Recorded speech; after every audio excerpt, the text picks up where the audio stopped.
Hi, this is Jeff Richards, Columbus, Ohio. You're listening to BBQ Central. Start the game! Let's go! We'll do it live. Okay. Well, do it live! I'll write it and we'll do it live! So to get that perfect barbecue, you use wood. Are you sure it's safe? Whatever. We put the lighter fluid on, strike the match, and... Oh! Should we call the fire department? That might be a good idea.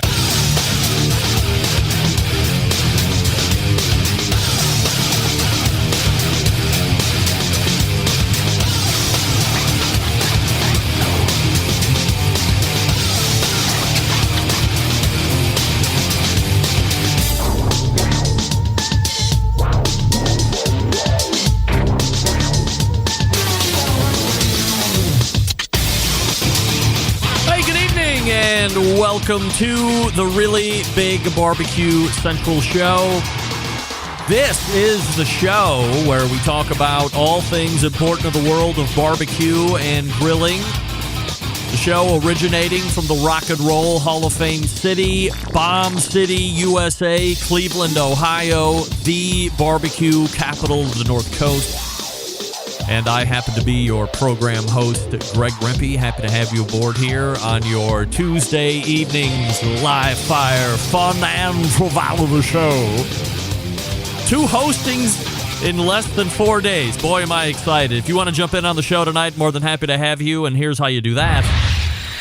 You can get in touch with the show by sending an email to Greg at bbqcentralshow.com. Or on the Twitter and Instagrams at BBQ Central Show. Anything else you want to find out about the show can be found at the main website, thebbqcentralshow.com. And here's what's happening in case you didn't get the newsletter. Of course, it's the second Tuesday of the month, and that can only mean one thing in the first hour. A visit from the preeminent website as it relates to live fire. Meathead will be joining us for 2 segments. Tonight, how about this? A BBQ Central Who knew we were going to be starting exclusive up? News update. Greg Rempe reporting from the breaking news desk here in Cleveland, Ohio, where we break the most live fire breaking news that is breaking across the nation, nay, the globe. We will be unveiling a new segment ongoing for the next number of months with Meathead called BBQ Science with Meathead. That's right. Tonight, for all of you youngsters, and I use that term not necessarily of age, but of experience in the live fire community. Maybe you're just getting into it. Maybe you met me down at Hartville Hardware over the weekend. You said, you know what? That fella, he's just all right. I'm going to start taking in this barbecue and grilling stuff and see what's what. And as you ventured across the worldwide internet over the last couple days and learned all about this barbecue stuff, you heard a term called the stall. And you only know that to be something a car might do, or in worst case scenarios, a plane might do, a takeoff when the attack angle isn't achieved properly, and it falls out of the sky, and everybody hurtles to their ultimate demise. But we're not talking about that. Get that big stuff out of here. We are talking about the stall as it relates to barbecue meat, the big ones, you know, brisket, pork butt, the 2 that are closely tied in with this thing called the stall. A lot of people have ideas, myths, legends about what this stall is all about. But tonight I'm here to tell you that Meathead is going to tell you exactly what the stall is, why it's happening, how you can patiently wade through it, or perhaps how you can impatiently power through it. And we'll be asking all sorts of follow-up questions along the explanation. I have some other things to chat with Meathead about, but that's what we'll be covering for our first installment with BBQ Science with Meathead, and then we'll move to the second hour. And joining me, because the second hour is all about what? The biggest barbecue contest coming up in all of the year. That is the American Royal, and so it's going to be American Royal focused. Leading off at 14 past the second hour, a 2012 winner, longtime sponsor of this show, a premier pitmaster over the last decade, plus Sterling Ball from Big Poppa Smokers.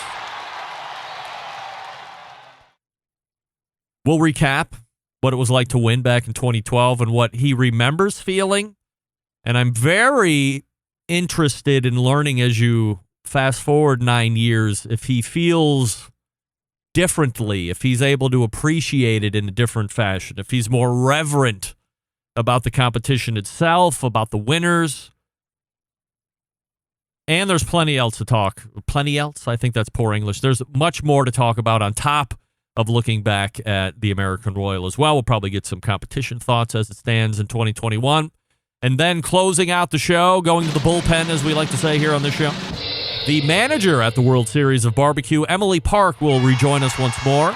We're not naming more Barbecue Hall of Famers tonight, and I can't believe she's actually available here Tuesday leading into the event itself, which has to be very hectic and logistically a nightmare.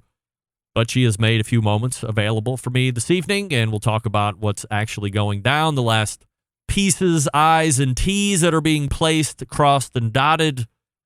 And we'll talk about other things going on at this event. I mean, we'll get some history, but then we'll talk about other things. If you're going, maybe you're going to be an attendee. You're not cooking it, but you're going to be a foot trafficker, an audience member, a fan, if you will. She'll tell you other things to take in while you're down there aside from the barbecue stuff. So stay tuned for all of that this evening. You can follow me socially at TikTok, Instagram, Twitter at BBQ Central Show, Snappy Chat at BBQ Central. For a live video feed, you can go to Facebook and Twitch /BBQ Central Show and YouTube /RD Rempe. Also, 2 ways to get an ad-free podcast feed experience if you can't get the show live. That's totally up to you at the Patreon page, patreon.com /BBQ Central Show. Or if you use Apple Podcast, you can subscribe to the ad-free right in the app itself. First off, many of you reacting to Sean Walchef's interview from last week over the course of the last 7 days. Many of you really heralding his candor, his openness about how they really got away from their traditional business sense, how they originally went in because of the, as Sean put it, bad location, bad timing, because it was a recession, to open a barbecue restaurant that also served breakfast and a whole bunch of the classic brick and mortar restaurant experience, and how he'd leveraged social media in all various ways, how he's leveraged a podcast in all various ways to build an allegiant audience.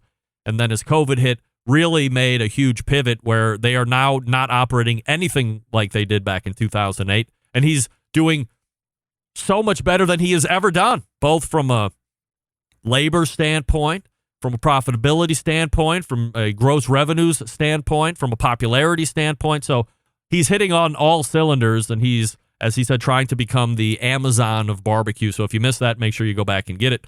Some other listener feedback from the show over the last number of weeks. Austin and Nashville writing in. Greg, great work pressing to get Carrie Bringle back on the show after last month's technical issues. The persistence paid off with a fantastic segment. As long as Peg Leg Porker, I'm a longtime Peg Leg Porker fan. It was great to hear Carrie's candor and passion coming through. Not sure how many Barbecue Central Show guest Hall of Fame members got in after one segment, but if there were any, Carrie gets my nod for sure. Regards, Austin. P.S. Peg Leg Porker, Peg Leg Porker serves a good pulled pork sando, but asking Carrie to take ribs off the menu is like asking Arby's to only serve chicken. How dare you? How dare you? I'm sorry. Thank you for writing in, Austin. Austin, look, I'm a business guy. Do I understand? Perhaps it is some of the most sacrilegious sacrilege to recommend Carrie because of how high rib prices are right now.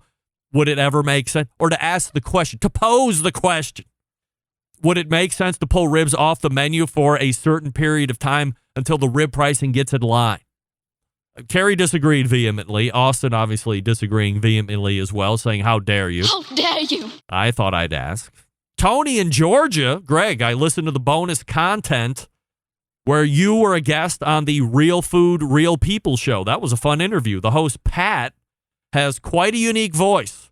I'm not sure if I'm intrigued or offended. Good job. Love the show. Regards, Tony. Tony, thank you for writing in. Matt in Arizona writing in. Greg, I listened to your recent podcast on a flight back home from Arizona after judging the Nugget Rib Cook-Off in Nevada. It was great to see hundreds of thousands of people return to this annual event following its first year off in 3 decades. Anyway, loved your discussion on cigars and barbecue. While their smoky common denominator, I've always loved the pairing of a great cigar and smoked meat. As is the case with wine, spirits, and beers, there are cigars that pair better with barbecue than others.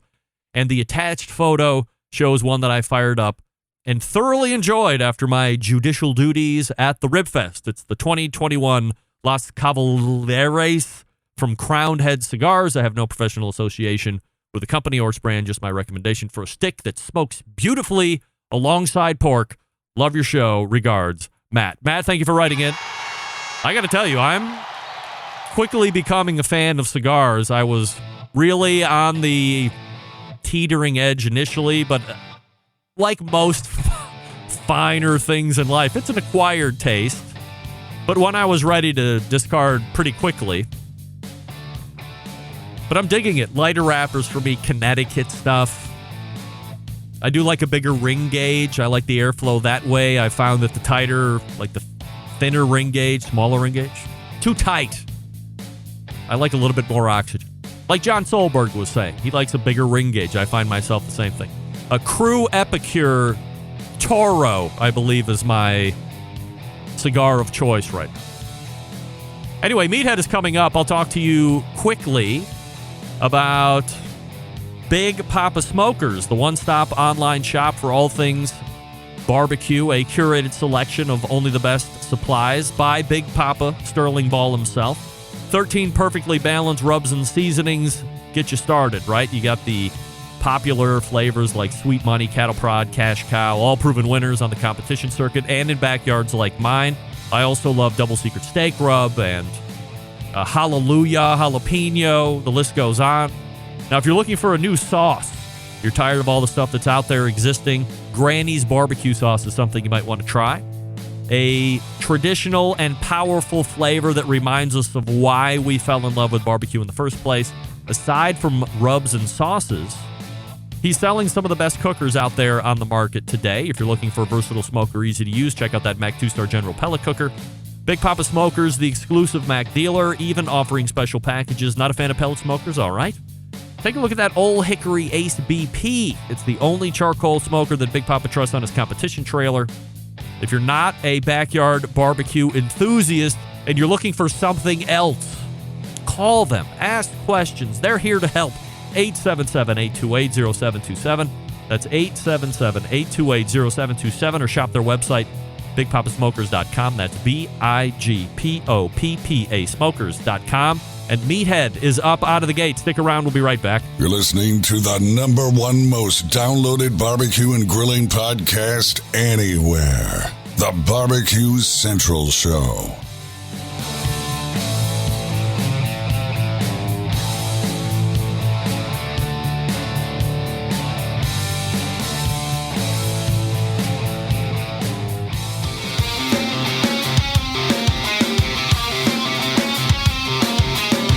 Broadcasting live from the BBQ Central Show studios in Cleveland, Ohio.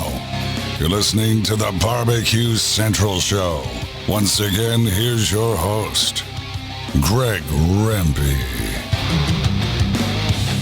All right, welcome back. This portion of the show being brought to you by the BBQ Guru, creators of automatic temperature technology, sellers of ceramic cookers with built-in power draft fans and accessories to make the barbecue and grilling life easier. Visit bbqguru.com for more information, or call them at 800-288-GURU. BBQ Guru continuing to be a breakthrough in barbecue technology, of course.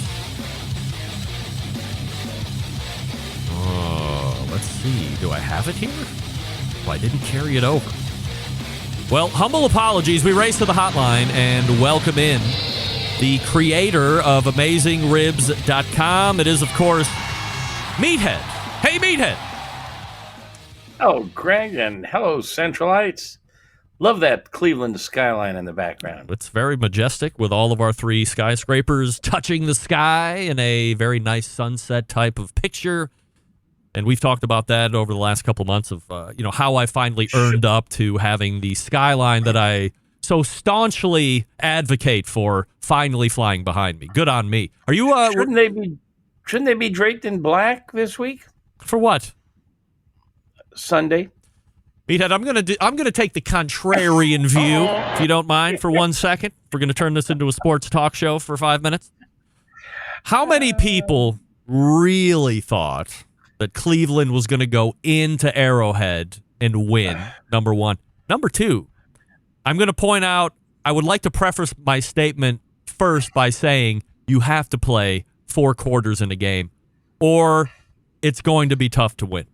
Outside of that, for 3 1/4 quarters, we were the class of the field. The offense was stupendous. The defense was okay. And Nick Chubb puts the ball on the ground. The tide turns. There's a terrible punt snap. Then that turns into a touchdown. All of a sudden, the game's over, and you lose by 4. I think we might have lost by 3 or 4 last year as we were exiting the playoffs at Arrowhead, of course. So, yes, it is painful, but I think if this was game 16 or game 17 of the season, it would have a much different heavy palate feel than it is in game 1, and I'll take it. I thought revenge was thine, but you're missing a great opportunity. How about those Chicago Bears, Meathead? There you go. Yes. Yes, indeed. Who is the quarterback these days? A lot worse than Sunday.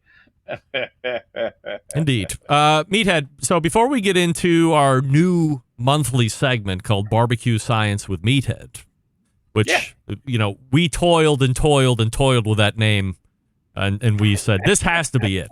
Let's talk. We now. Worked at least 2 minutes on it. Indeed. Last month, it was said that the rubs were going to be out, but we can now officially say, with 100% assurity, as I like to say on this show, that the rubs are now officially out for sale, out on the internet. So if you have long waited to get your hands on the pork and the beef and the poultry, what are you talking about? Well, we've announced them to our members. Yeah. Oh. But there's a very small supply. Oh. And we are waiting for the absolute final release of this. What is that? Let me blow up on that. Meathead's KC barbecue sauce. Look at that. Wow. Yeah. Well within the brand is on the labeling too, which I like, to the rub, so we're keeping everything good. It's supposed to come out any day now, and we're holding the announcement, the broad public. You and your followers, the Centralites, yes, and our members, the Pitmaster Club, know about them, but we haven't really announced them yet. We're going to have a product launch probably late this month or early in October when we can announce all 4 of them simultaneously. We're still waiting for the sauce to get into inventory and for pricing to be set, but the rubs are available, and we're only sharing that news with our members. I guess we can share it with you guys.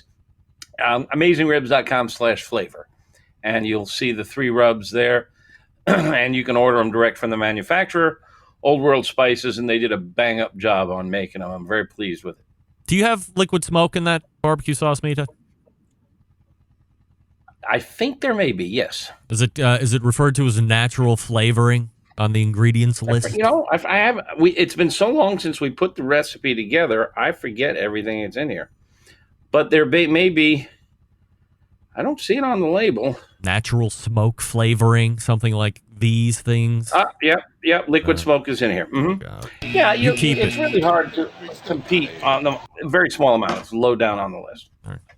I'll be the judge of that once I get my hand on one of those bottles. I'm very pleased with the flavor. Give the old It tastes good. Is it? So it's a thicker sauce, I would imagine. If you're listing it as KC, it's a little bit thicker, medium thickness. Medium thick. Would you have to cut it with something in order to turn it into a glaze, or could you glaze it as is? Do you know what I'm saying? I define a glaze as something that's really heavy on sugar, and it's shiny. Mm-hmm. And, things like the Blues Hog, I would consider a glaze. It's really heavy on corn syrup and sugar. This is a traditional barbecue sauce, in the vein of your classic Kansas City barbecue sauces. It's got a secret ingredient in there that I think really steps it up a notch. And I'm not saying, but when you get your bottle, I'll make sure I'll send you some. You can take a guess at it. Is it cinnamon? I'm not telling you nothing. Thought I was going to get you there.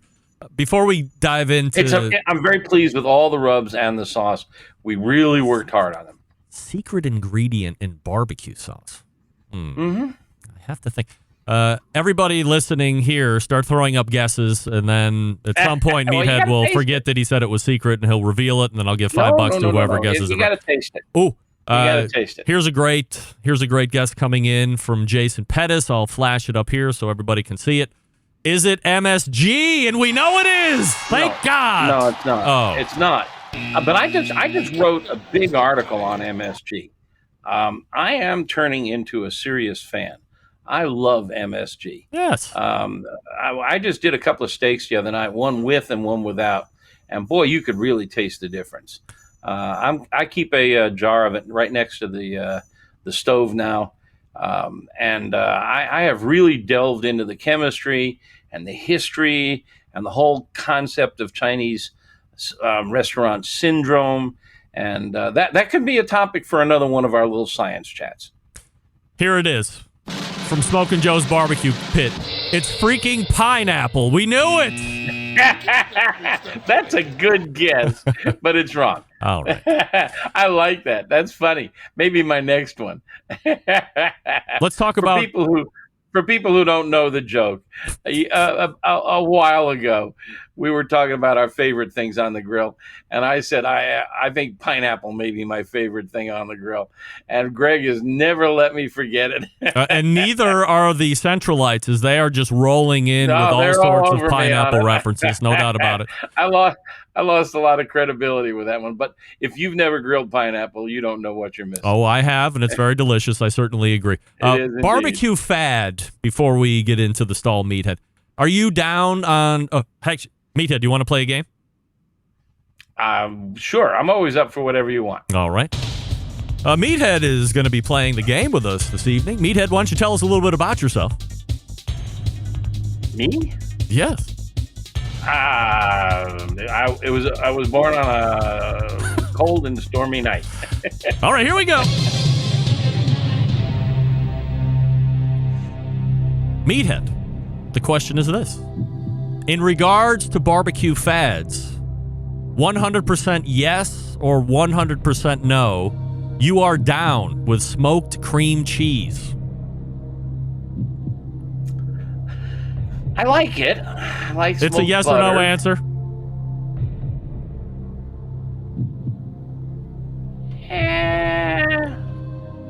I can't, yeah. Okay, I'll give it a yes. All right, final answer. Yeah.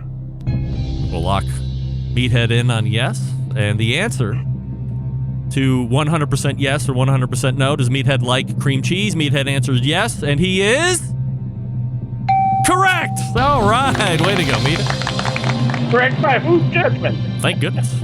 I'd hate to think you got your own answer wrong. What do you think about that? Have you seen this all over Instagram over the last number of weeks where you've taken a brick of cream cheese, put it in a smoker of some sort, and now it is the hot dish on social media? Is it BS to you? Well, first of all, I used to spend more than an hour a day on social media. Twitter, Facebook, and I've just pretty much backed off. We do share a daily tip on cooking and grilling and smoking on social media, but I don't hang out there. I don't entertain idiots with arguments. If you want to engage with me, just come to AmazingRibs.com. That's my website, not Zuckerberg's website or Dorsey's website.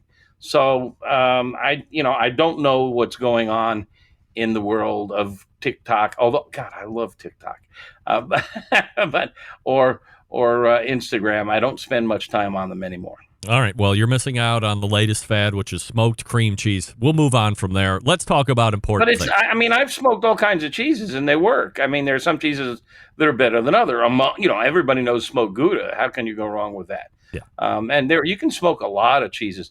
I've smoked blue cheese. I mean, it's a lot of fun. As I had mentioned in the open of the show, Meathead, there could be folks getting into this live fire love affair that we've been entrenched in for well over a decade. And they're starting to learn about things and hear terms and all of this. So I thought it would be good to start out or kick off BBQ Science with Meathead segment by talking about one of the most prolific topics to ever be talked about in the realm of live fire cooking, and that's called the stall. So let's talk, or introduce me to the stall, and what, and perhaps let's start with like what the biggest misconceptions are. So let's define it, and then let's talk about the biggest misconceptions, and then we can really get into what's the science and what's happening. Well, let me begin actually by giving a fun little bit of a backstory. Back in somewhere around 2005 or so, I launched AmazingRibs.com, and it was just one recipe, ribs. And it started to grow, and I got real interested in why things happened, and I started fiddling around doing kitchen science. And some guy came to the website, and we started exchanging questions. And I asked him, I said, well, one of the things that puzzles a lot of beginners, including me, is why when you put a pork butt or a brisket on a smoker at a temperature like 225, why does the internal temperature go up, up, up, and then stop? And it holds there for a long time. And this guy, his name was Greg Blonder. He's a PhD. He was the head of research at AT&T, a physicist, a food scientist. He's now a professor at Boston University, and it began a very wonderful, long relationship. And his name is actually on the cover of my book as our science advisor. And so he began to delve into what causes the stall. And the stall is really concerning to newbies who are doing, well, often it's pork butt, because pork butt is a really great way to begin smoking. It's a really forgiving piece of meat. When you're done, it's a lot of fun. It feeds a lot of people. It refrigerates and freezes well. And so they'll throw a pork butt, maybe 5-8 pounds, onto a smoker, and typically 225 is your benchmark smoking temperature. And like I said, it'll go up and up and up for 4 or 5 hours until it hits somewhere between 150 and 170, and then it stops going up. And about that time, your spouse starts tapping his or her foot and saying, the company's going to be arriving any minute. Where's dinner? And you're thinking, well, geez, I've got to get this up to 190, 200, and I'm stuck at 160. What causes that? So Blonder and I talked about it, and he set up some experiments. There were theories around the internet and all over in the barbecue world. The general consensus was that it had something to do with the rendering of fat, that the temperature stopped going up while the fat was rendering. And then there was a competing theory that it had to do with the connective tissues which surround the muscle fibers and the bundles of muscle, and had to do with them converting to gelatin, which makes one of the reasons why barbecue is so wonderful. And those were the presiding theories. Well, one of the experiments Blonder did was he took a big old blob of fat that he trimmed off of some brisket and wadded it up into a ball, and then he took a big old sponge and filled it with water and put them in the smoker and put thermometers in them and watched them. And the ball of fat, the temperature just kept going up and up and up and up and up and up and never stalled.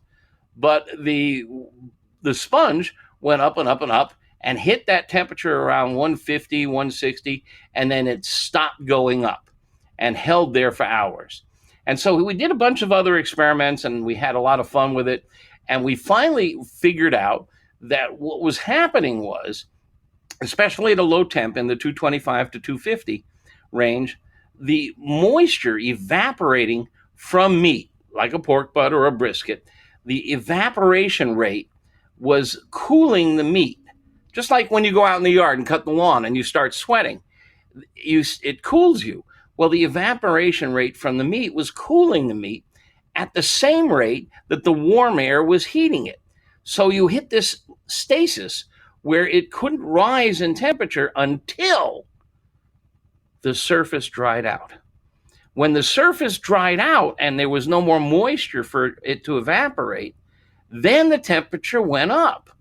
So essentially, it stopped increasing in temperature until bark formation was complete. And of course, everybody loves bark. Bark is the barbecue slang word for that marvelous crust, especially on a pork butt where you get all these herbs and spices from your rub and there's sugar in there and the moisture mingles with it and you get this wonderful crunchy dried meat. It's essentially jerky.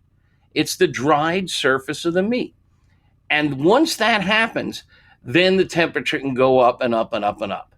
And we devised a number of tests, and Greg has all kinds of scientific instruments and proved the theory. I'll never forget, I went over to the Barbecue Brethren, which is a message board, and posted the data and just got absolutely slaughtered, murdered. I mean, anybody who's hung around that place knows that it's a dangerous place, especially if you don't go in there regularly. They didn't know me from Adam, and here I am busting their popular theories. But of course, it proved right, and it is now generally accepted, and it's been proven again by others. It's a fascinating concept, and there are other ways to deal with it. There are numerous ways to deal with it. Let me interrupt just for 1 second. So the preeminent thought that you have basically debunked is, as it's getting into the 165, 170 range, which is where the stall is typically occurring, that's the point internally where everything is breaking down, and what's breaking down is cool. It's hitting your meat thermometer, and that's what's, in some cases it either holds. I've seen it drop a couple degrees as well. Yeah. And that's what everybody was thinking on the common, was that whatever's happening on the inside, that fat is melting, but it's still cool, and that's what's hitting your temperature probe and having the stall happen. But that's not necessarily the case. We now know the temperatures at which the fat renders. We now know the temperatures at which the collagens convert to gelatin. And we also know that the wisdom handed down by our forebears, that low and slow is meritorious. We now know why. Because during that prolonged cook, especially during the stall, wonderful things are happening both on the surface and below the surface. And in fact, a lot of people baste their meat or mop it or spritz it, which further moistens the surface, which further delays the cooking, which lengthens the time on the smoker. And there are benefits to that. Meathead, hold on 1 second, and when we come back, we will talk about ways to deal with the stall that I'm sure you have proven out here. So stand by as we're talking with Meathead from AmazingRibs.com, and our first of what will be a number of months in a row, BBQ Science with Meathead. And if you're just tuning in right now, we're talking about the stall, so you'll have to go back on the podcast a little bit later this evening or tomorrow morning or whenever the hell it's released, because Apple Podcasts truly sucks. But use Google Podcasts. That's what I say. You can get it pretty much right away. And then you can catch up, and you can listen to the next part live if you're just tuning us in right now. I'll talk to you quickly about Primo Grills. What do we love about ceramic cookers? We love that they are fuel efficient. We love that you can achieve low and slow temperatures for traditional barbecue meat. We also love that you can get rip-roaring hot for high-temperature grilling like steaks and other thin cuts. But what's missing in the everyday lineup of ceramic cookers? The ability to do true two-zone cooking. Two-zone cooking, very important to both professionals and backyard cooks. It's the best way to manage a fire and cook with confidence. However, getting a two-zone fire in a round ceramic cooker is not very realistic. Why? Because it's round. Enter Primo Grills, the game-changing oval design. This shape gives you the ability to execute a 2-zone setup that you desire. It also gives you the other benefits a ceramic grill will give you. Really, when you break it down, there's more than 60 ways to configure the Primo cooker, so you're only limited by your culinary imagination. We all know that lift hinge has been revamped earlier in the year. It's a nice 8-pound lift now. Also, the top and bottom air dampers have been revamped. Now we have new accessories rolling out. The new Primo Grill rotisserie, turning out great food, including everybody's favorite chicken wings with ease. Coming up a little bit later is the Primo Pizza Grill accessory, so keep your eyes peeled for that one. Here's the bottom line. Best ceramics in the biz, yes. Patented technology, yes. True 2-zone cooking capabilities and multiple sizes, yes and yes. If you just have to have a round one, they have those too, but really, consider the oval for Pete's sake. Visit PrimoGrill.com for a dealer near you, or check them out on Facebook or Instagram at Primo Grill or Primo Grill Cooker. Who's ready for a Primo? I'm ready for a Primo. I know Meathead's ready. Everybody's ready for a Primo. Come on. 2-zone cooking on a ceramic cooker. We love it. We'll be right back with more Meathead. Stick around for 1 minute.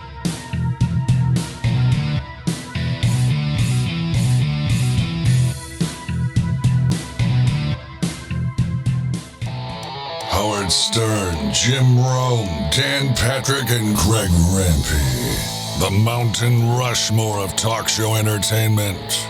Now, let's get back to the BBQ Central Show. And this portion being brought to you by CookinPellets.com, your number one source for quality wood pellets for all your pellet-driven cookers. Visit CookinPellets.com for more information or to purchase. You can also visit Amazon.com if you want, but I say go to Cookin Pellets first and see what's shaking over on their website before you go to Amazon. You can also check out the other products that they're offering. Chris Becker and the gang over at Cookin Pellets. All right, Meathead, so we've learned... go ahead. I want to barge in before we go further into a couple of things. First of all, I was delighted to hear Primo is sponsoring. Yes. It's my favorite. The Slow and Sear and the Primo are my two favorite ceramics, because you can really do 2-zone cooking on them evenly. And in my world, 2-zone cooking, which we can do as another topic in the science, is absolutely essential. And it's really hard to do on the round Kamados. So the Primo, which is oval, you can do 2-zone. The Slow and Sear, which is round, has an insert that allows you to easily go from a hot zone to a cool zone. And I really like both of them. Also, in the intro at the very beginning, you use the word reverent in regard to Sterling Ball. And I believe he's going to be on later tonight. I said reverence, not reverent, like irreverent. I said reverence. Reverent? Reverence. Does he treat it with Reverence? does he treat it with a different amount of reverence? Or does he treat Does it he with treat it with a different amount reverence? of reverence? Yes. Well, there's nothing that he treats with reverence. What? And you know this. You know this, and I'm hoping he's listening to bust my chops on this. But the man has never treated anything with reverence. I mean, he is... Well, he's getting ultimate. Older, and perhaps 9 years later, he's a bit more reverent. Curmudgeon and crank, and I love him to death. He's one of my mentors. I've learned a great deal from him. And Meathead, would you I say admire that him Sterling immensely. is perhaps one of the most underappreciated people in the live fire landscape?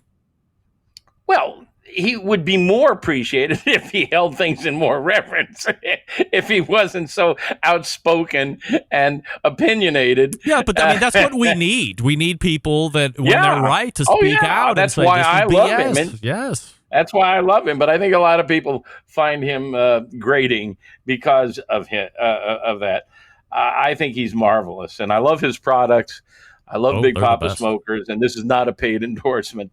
I'm endorsing all your sponsors, by the way. Primo's, Big Poppa, which is Sterling Ball. Also, you have on tonight Emily. Yes. Emily Park from the Kansas City Royal. And I think, as you know, you've been kind enough to mention it on air, I've been invited to join the Barbecue Hall of Fame this year, and there is an induction ceremony coming up on Saturday. Right. And unfortunately, I have chickened out. I've decided to stay home and watch my Florida Gators play Alabama instead of go to the induction ceremony. No, it's just I'm not real comfortable about being on an airplane and in crowded airports and hotel ballrooms, and so even though I'm vaccinated and I wear masks, I've chosen to sit this one out, and hopefully they'll permit me to come next year, or unless and you can ask Emily this if she wants, I'll let her present me here on the preeminent barbecue and grilling radio show, and I'll accept my award in front of you and your audience. But you got to give me time to make an acceptance speach. Well, you should do a whole bonus content on that. There you go. We don't even have to have a show. My right-hand man, Clint Cantwell, vice president in charge of whatever, is going in my stead, and he'll accept the award. So if you're going to Kansas City with the hopes of hanging out with me, I wish I could buy you all around. Clint will be there, and unfortunately, he's a teetotaler. Clint, like you. Clint is like the worst public speaker I've ever heard in my life. Why would you send him? He's the worst. I mean, I love Clint like the next guy, but he's not a guy I want making an acceptance speech on my behalf. You should have at least asked me. We've been working on it. He's a good speaker. No, his words are well chosen. He's a good writer. He's a poor speaker. He's a great writer. No. He is a great writer. Yeah. He's a poor speaker, and if he's not going to admit it, then he's lying to himself. And I'm grading like Sterling Ball is grading. I'm going to sit here and call a spade a spade. So I feel like the people. Guy. It had to have been quite a amount of mulling for you. We're getting away from the stall here, but I'm going to get us back on track here in just a second. It's one of the great honors of my life. Yes, and you're not going to be there. It's the greatest honor of my barbecue career. And I am immensely grateful, and but I would like to live to enjoy it. And at my age, with what they call underlying conditions, I just felt that it would be wise for me to sit it out this year. Let's make a deal right here on this show. On the off chance, and we are giving 1-2% chance of success here. On the off chance that in 2022, yours truly somehow magically makes it into the Barbecue Hall of Fame, you are coming to the American Royal with me, and you are giving your acceptance speech in place of mine. And that's what's going to happen. How about that? Deal? I don't know what the chances are, but I do know that I will personally nominate you again this year. I don't believe there are any broadcasters in the Hall of Fame. No.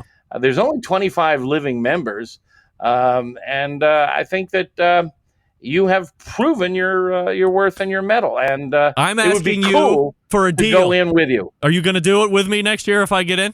I'll go in with you, but I can't accept on your behalf. You are. You're going to do it. You're going to give your speech. That's the deal. You have. We just agreed. I tell you what. We'll go up together and accept it together. We'll sing a song together. Islands in the Stream. I'll be Dolly. You can be Kenny. All right. Going to Kansas City. Kansas City, here I come. They got some crazy little women there. I'm telling you, we get up there and we start singing a duet, we're going to get punched out. There's no doubt about it. There's a lot of testosterone down there. All right, let's get back to the stall here. So we talked about what's happened, why it's happening. We've debunked one of the greatest ongoing myths of why it's happening. But how can we power through it if we want to, or how can we avoid it if we want to, and should we? Yeah, there are a couple of ways. And you know, there are pros and cons.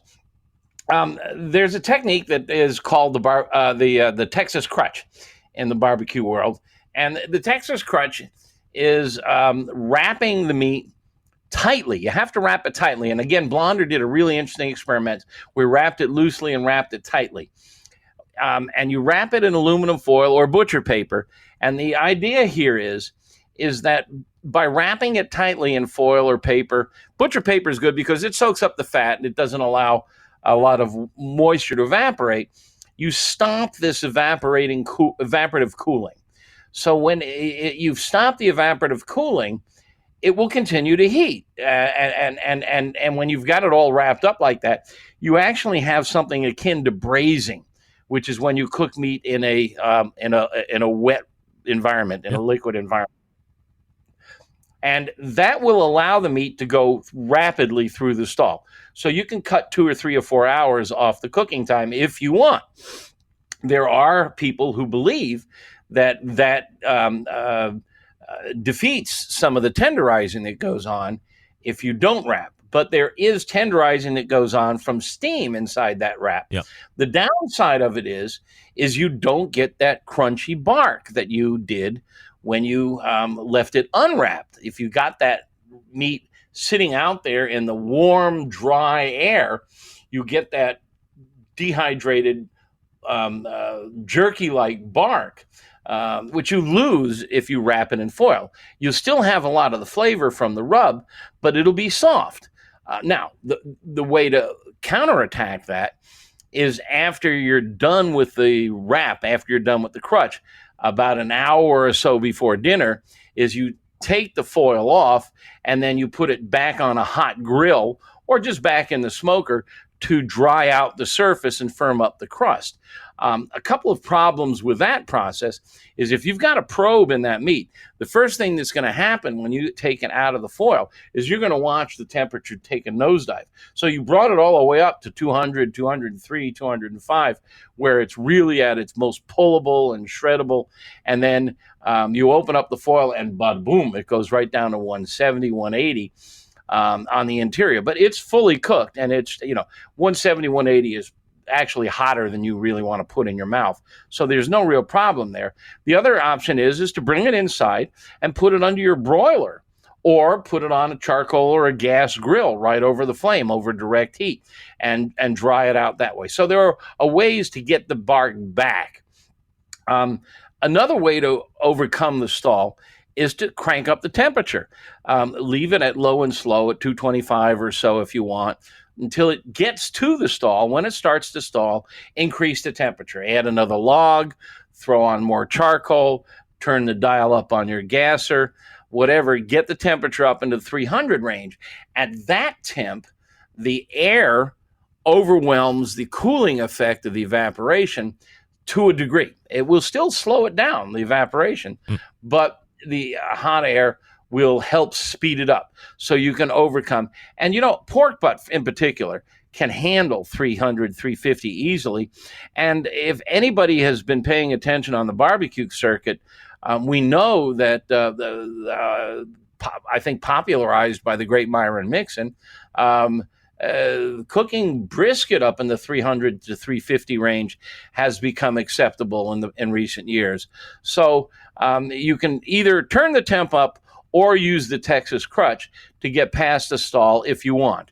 But if you don't want and time is on your hands, you throw your pork butt on at 8, 10 o'clock in the morning for a 5 o'clock dinner. Just let her rip. Let her go. Let it stall, and it'll eventually punch through on its own, and you're going to have great pulled pork with great bark, and it'll be a lot of fun. Here's what I do over the last number of years. I found it to work really good for me. Pork butt goes on 10, 11 o'clock at night, 225 degrees. I use Traeger or Green Mountain Grill, depending on how many butts that I have, because my Green Mountain's a little smaller. So if I'm doing a number of them, it'll have to go on the Traeger. And then, so 225, and then I'll get up, let's say, on a Saturday, 7, 8 o'clock, take a look at it. If it's got the color I like and the bark is kind of formed on there. Oh, by the way, I start them all in pans, the half pans, or I'll use a full pan, and they cook all in there. And then I'll take a double wrap foil over the top, put them in, back in until, noon or so. And then I'll take the foil back off of it. Now I've collected a whole bunch of au jus from the pork, and I don't even probe anymore, really. If the meat has kind of jumped off the blade bone, then I know it's done, and then it's going to hold for another 2 or 3 hours. So I'll put it into a dry cooler. And I think that's a great technique. Is it crunchy bark? No. I'm not a huge fan of crunchy bark on pork, and we pull all of the pork together and mix it all in. So I think at least my crowd would be a little off-putting or displeasing to have big crunchy bits in it, and I get now more of a tender jerky-like, definitely packed with flavor, all the things that you had mentioned. It's just not as tough as a more traditional turkey jerky or crunchy bite as you're talking about. Well, I think taste is a matter of taste. And Yeah. you know, I mean, if you happen to be someone who really likes that dry, crunchy, jerky-like bark, here's a trick that's absolutely total heresy. But take your 5-pound butt and bust it up. Now, a butt has this T-shaped blade bone in it. And what Greg was talking about is a great way to tell how it's doing if you're not using a thermometer. And even if you are using a thermometer, is you can grab that blade bone and give it a wiggle. And it can even pull right out sometimes when it's done. Clean as a whistle, too, not a shred of meat hanging on there. But before you cook it, you can bust it up into 2 or 3 parts. They're smaller, they're tubes, but now you've got more surface to put your rub on.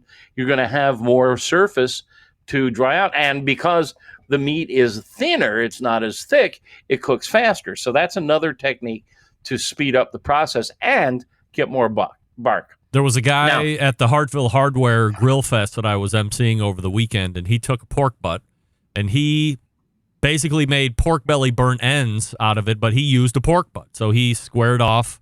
It was a boneless pork butt that he got from, one of the stores or whatever, but he did his best to make all the parts even enough and cooked it up. I got to tell you, as he was explaining the process, he's like, if you're somebody that really likes bark, then this is the way, or this is an option for you to get more bark and use a pork butt at the same time. It was very good. I was surprised. Yeah. If you're old guard, then you just take your pork butt, you season it up, and you put it on the smoker, and you watch that fire. You control and manage your fire. You keep your temperature stable, usually around 225, and just let it go.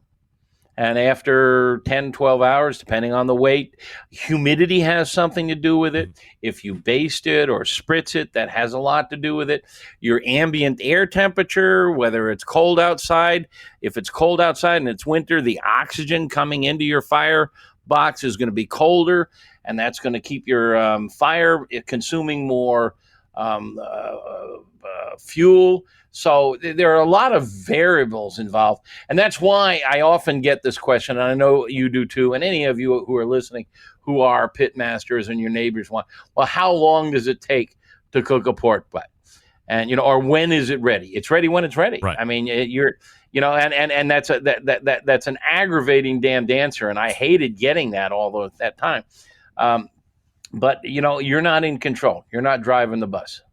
That's the stall from start to finish. If you have other questions, please go over to AmazingRibs.com and see all of the reference material that has been posted on that website. If you're so inclined, drop in $24 and become a member of the Pitmasters Club. Be privy to, $25?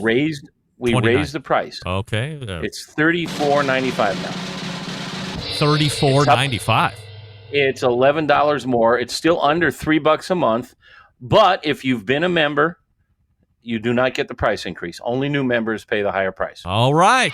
So the old guard is in, but if you want to be a new guard, 34, just shy of 35. And we are now 17,500 and change members. I think it's 17,600 and change, which is larger than the Kansas City Barbecue Society. That's right. So make sure you check it out. Get all the free stuff over to AmazingRibs.com, but I would recommend that you bone out the $35 and become a member of the Pitmasters Club and get privy to all sorts of news releases and first looks and all that other fun stuff. In the meantime, if you don't want to do any of that, tune into the show on the second Tuesday of every month and hear Meathead and I talk nonsense, tomfoolery, and shenanigans. Go ahead. And next month, let's talk about the smoke ring. All right, we'll do it. I'll see you then. Thank you, Greg. Thank you for sitting through this, you loving Centralites. And we'll see you next month. And if not sooner, we'll see you on AmazingRibs.com. All right, smoke ring next month. Here we go. I know smoke ring is a fascinating subject. I know you can make a fake smoke ring. Little tease there for those that are new. Maybe you didn't know that. Yeah, you can. Always great information from Meathead. Let me talk to you about the newest sponsor of the show, Yukon Glory. The Yukon Glory Grill and Serve Set, an absolute revolution when it comes to the landscape of grilling baskets, because we now know this. I hate two things about using grilling baskets during my cook. A, I have to wear some kind of heat-resistant glove to take the thing off the cooker because it's freaking hot. Number two, it gets grease and oil all over the damn table or counter or wherever I put it when I set it down to serve. Being someone who's known as a bit of a clean freak, this isn't something I can really get down with, so what's a gal to do? Enter a great product from Yukon Glory called the Grill and Serve System. This patented design fixes everything. The set includes 3 stainless steel grill baskets, which are moved by a clip-on handle that seamlessly grips the interior of the basket for easy lifting and dropping, aka not burning the shit out of my hands. The set also has a large custom-fitted stainless steel serving tray to catch any drips and allow for a beautiful table presentation, but perhaps, in my case, more importantly, gives you a clean table when everyone is done eating. Thank you, Yukon Glory. Now, what should you be cooking in these things, and where can you get them? They're perfect for veggies and seafood and wings, tacos, all meats. If you can think of it, you can use the Grill and Serve for it as far as where you can buy it. Amazon, Walmart, Home Depot, Lowe's, Target. I recommend UkonGlory.com. Why? Because 10% off your order when you go to Yukon Glory when you use promo code 10Central. 10CENTRAL, 10 Central, for a 10% discount across the board and ongoing. So show up there on a Monday, get 3 or 4 items, use 10 Central, save 10%. Show up there later in the week, buy 4 or 5 other new items that you didn't get the first time, use promo code 10 Central, you get 10% off. How about that? You love it. UkonGlory.com. That's UkonGlory.com, or follow them on Instagram and Facebook at Yukon Glory. We're back to wrap the first hour right after this. Stick around. We'll be right back.